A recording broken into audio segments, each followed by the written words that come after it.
Today we're jumping straight into the very first of the 36 stratagems. That's right. It's called Mantian Gohai. Mantian Guohai. Okay, and for those of us who don't speak Chinese, what's the literal translation there? It translates pretty directly to deceive the heavens and cross the sea.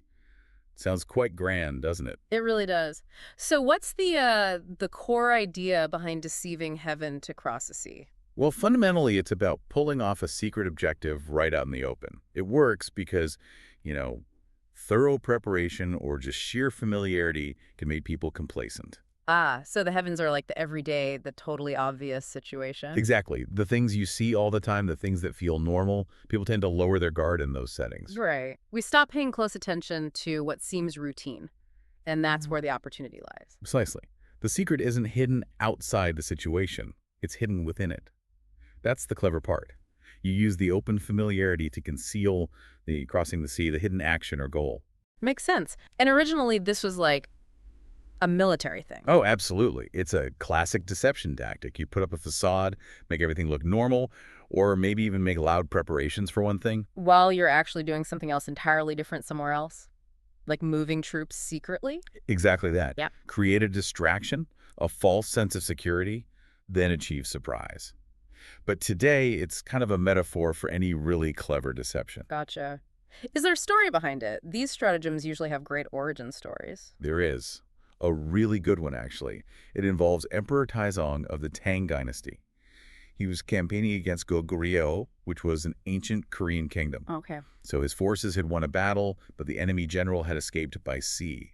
The thing is, Emperor Taizong, after seeing the vast ocean, apparently developed a serious fear of it. He just refused point blank to get on a ship. Oh, wow. So the whole army is stuck on the coast? That sounds like a problem. A huge problem. The general in charge, Xie Rengui, was facing delays, his supplies running low. A real predicament. So what happened? Did they just give up? Well, no. His deputy general, a man named Xue Rengui, came up with well, let's call it an audacious plan. Uh-oh. I sense some deception coming. You sense correctly. Xue Rengui shared his idea secretly with Zhang Shigi, who thought it was brilliant. Okay, spill it. What was the plan? They constructed this, incredibly lavish hall or pavilion near the shore, lots of decorations, curtains, the works. Then they invited the emperor for a huge feast inside. A feast while the army's waiting. Yep.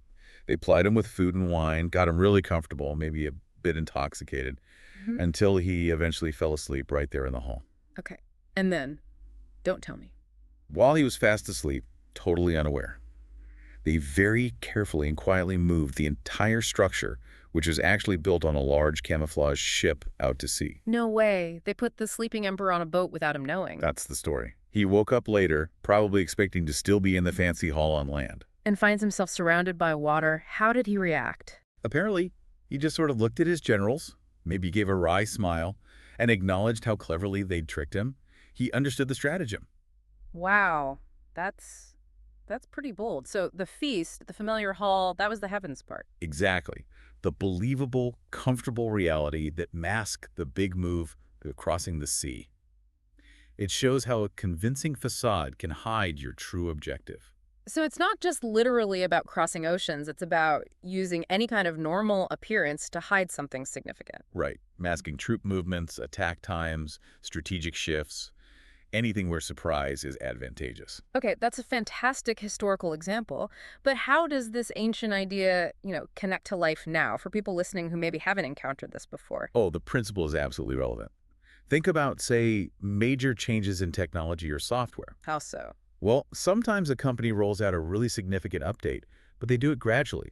They embed the new features within the familiar interface you already use. Ah, so you adapt bit by bit, maybe without even realizing how much has actually changed under the hood. Exactly.